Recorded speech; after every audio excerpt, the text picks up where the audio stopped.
नमस्ते। बीए पाठ द्वितीय राजनीति विज्ञान प्रश्न पत्र द्वितीय भारतीय राजनीतिक व्यवस्था। पिछली कक्षा में हम भारतीय संविधान की उद्देशिका के दार्शनिक आधार तत्व न्याय पर बात कर रहे थे। इसमें बात कर रहे थे कि संविधान की उद्देशिका में सभी नागरिकों को न्याय प्रदान करने का आश्वासन प्रदान किया है।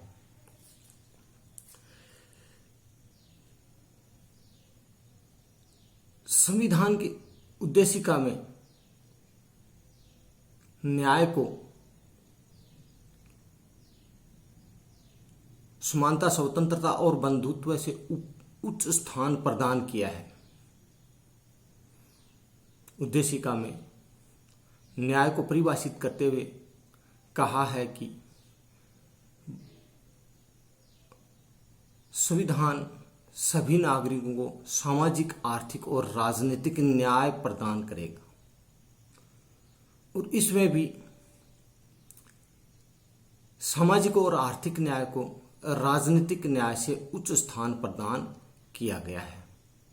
इस तरह से हम संविधान की प्रस्तावना में न्याय के तीन रूप सामाजिक, आर्थिक और राजनीतिक न्याय को एक एक करके चर्चा करेंगे। पहला है सामाजिक न्याय। एक विचार के रूप में सामाजिक न्याय की बुनियाद सभी व्यक्तियों की समानता पर आधारित है। इसके मुताबिक किसी के साथ सामाजिक, धार्मिक, सांस्कृतिक पूर्वाग्रहों के आधार पर किसी प्रकार का भेदभाव नहीं होना चाहिए। संविधान में सामाजिक न्याय से मंतव्य यह लिया गया है कि सभी के साथ समानता का व्यवहार होना चाहिए और जन्म, मूल, वंश, जाति, धर्म, स्त्री पुरुष, उपाधि आदि की प्रतिष्ठा के आधार पर न्याय के मामलों में लिहाज नहीं किया जाना चाहिए। इसकी प्राप्ति के लिए भाग 3 में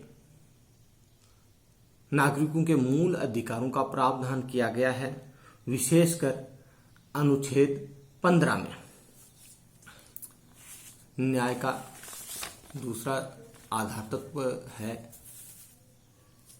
आर्थिक न्याय। आर्थिक न्याय से हमारा तात्पर्य यह है कि समाज में व्यक्ति की आय व संपत्ति में इतनी विषमता नहीं होनी चाहिए कि एक विषमता मूलक समाज की रचना हो जाए। अर्थात समाज का एक व्यक्ति आर्थिक विषमता के कारण, आर्थिक कमजोरी के कारण अपने आप को बेचने के लिए तैयार हो रहे, वह दूसरा व्यक्ति आर्थिक सक्षमता के कारण उसे खरीदने में सक्षम हो जाए। अर्थात आर्थिक न्याय में अपेक्षा की जाती है कि अमीरों तथा गरीबों के साथ एक सा व्यवहार किया जाए, वह उनके बीच की खाई को पाटने का राज्य के द्वारा प्रयास किया जाए। आर्थिक न्याय के उद्देश्य को प्राप्त करने के लिए राज्य का यह दायित्व है कि वह नंबर 1 योग्यता के अनुसार रोजगार उपलब्ध करवाए, काम के बदले पर्याप्त वेतन उपलब्ध करवाए, वह स्त्री और पुरुषों को समान कार्य के लिए समान वेतन प्रदान करें। नंबर 3 स्त्रियों और बच्चों के दुरुपयोग को रोके, अर्थात स्त्रियों और बच्चों के दुरुपयोग को ना होने दे। नंबर 4 आर्थिक आवश्यकता से विवश होकर के नागरिकों को ऐसे रोजगारों में भाग लेना ना पड़े जो उनकी आयु व स्वास्थ्य के लिए हानिकारक हो। नंबर 5 बच्चों को स्वतंत्र तथा गरिमामय वातावरण में स्वस्थ विकास के अवसर प्राप्त हों या सुविधाएं प्राप्त हों। और नंबर 6, बालकों की सुकुमार अवस्था की शोषण आदि से सुरक्षा की जाए। इन सभी दायित्वों को प्राप्त करने के लिए भारतीय संविधान के भाग 4 में अनुच्छेद 36 से 51 में राज्य नीति के निर्देशक तत्वों का प्रावधान किया गया है, विशेषकर अनुच्छेद 39 के अंदर। तीसरा है राजनीतिक न्याय।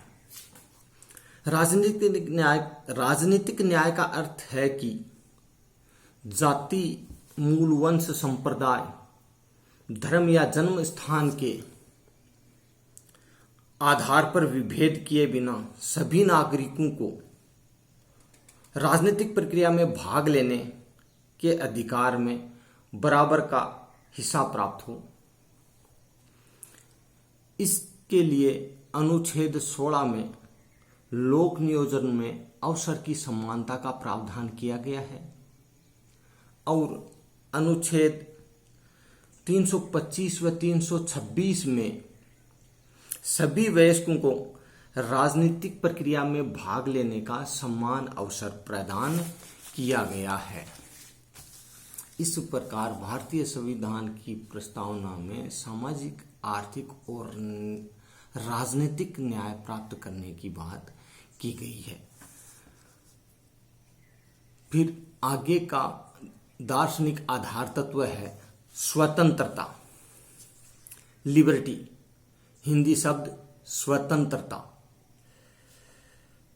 शब्द लैटिन भाषा के शब्द लिबर से निकला है, जिसका शाब्दिक अर्थ है बंधन मुक्ति, कारामुक्ति, दासता से मुक्ति, कृषि दासता से मुक्ति, निरंकुशता से मुक्ति। उदार पश्चिमी परंपराओं की कल्पनाओं में स्वतंत्रता का अर्थ है व्यापार तथा उद्योग की स्वतंत्रता पर, व्यापार तथा कारोबार के लिए समान अवसरों की समानता पर तथा संविदा तथा प्रतियोगिता की स्वतंत्रता पर नियंत्रण का अभाव, अर्थात कार्य स्वतंत्रता पर सरकार का हस्तक्षेप न होना, या यूं कह सकते हैं कि व्यक्ति की कार्य करने की स्वतंत्रता पर राज्य के नियंत्रण का न होना। किंतु हमारे संविधान की उद्देशिका में स्वतंत्रता का जो अर्थ लिया गया है वो बहुत ही व्यापक अर्थ लिया गया है। इसके अंदर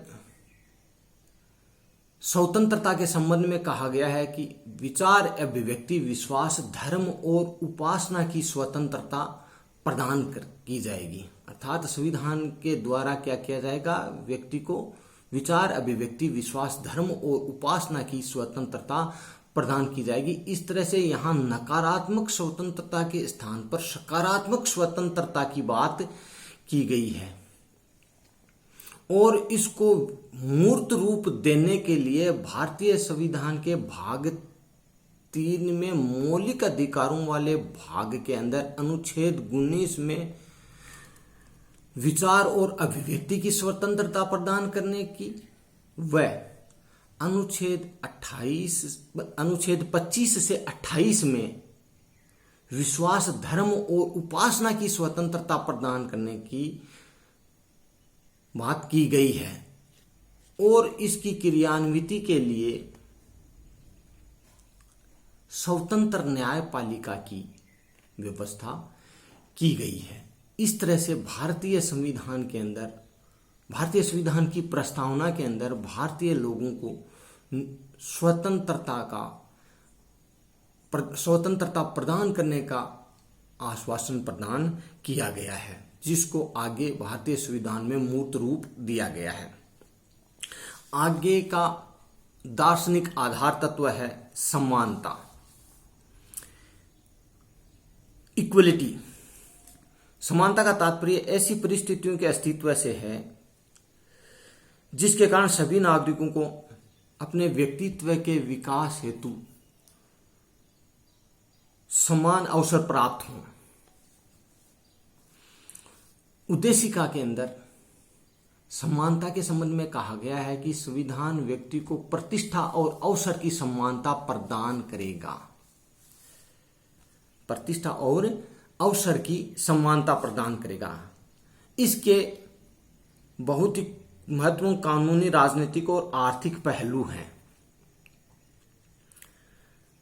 नंबर 1, सभी व्यक्ति विधि की दृष्टि से समान हैं। विधि की दृष्टि से सभी व्यक्ति समान हैं। नंबर 2, सभी नागरिकों को देश की विधियों का समान संरक्षण प्राप्त होगा।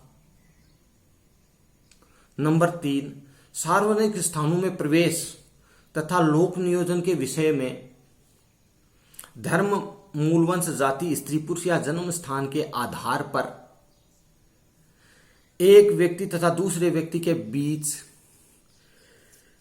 कोई भी भेद नहीं किया जा सकता। चौथा, सभी नागरिकों को बिना किसी भेदभाव के मतदान करने तथा शासन प्रक्रिया में भाग लेने के राजनीतिक अधिकारों को प्राप्त करने का बराबर का अधिकार प्राप्त है। प्रतिष्ठा तथा अवसर की समता की संकल्पना को भारतीय संविधान के भाग 3 के अनुच्छेद 14 से 18 में ठोस आकार तथा रूप दिया गया है। इस तरह से भारतीय संविधान की प्रस्तावना में नागरिकों को समानता प्रदान करने की बात की गई है, जिसको आगे संविधान में प्रदान करने का प्रयास किया गया है। धन्यवाद।